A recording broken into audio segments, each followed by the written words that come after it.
Now there's a lot to learn about security, but there's two basic sets of attack that you need to be aware of.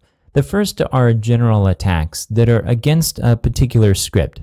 So older versions of Drupal might have certain security flaws that have been fixed in newer releases.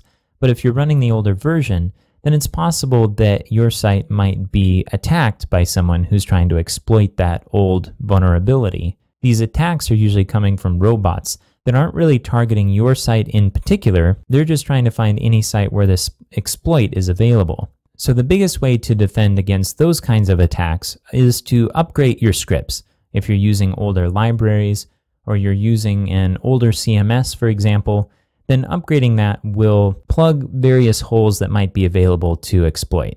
The other set of attacks are direct attacks, and they become more and more likely the more popular and highly trafficked your site gets.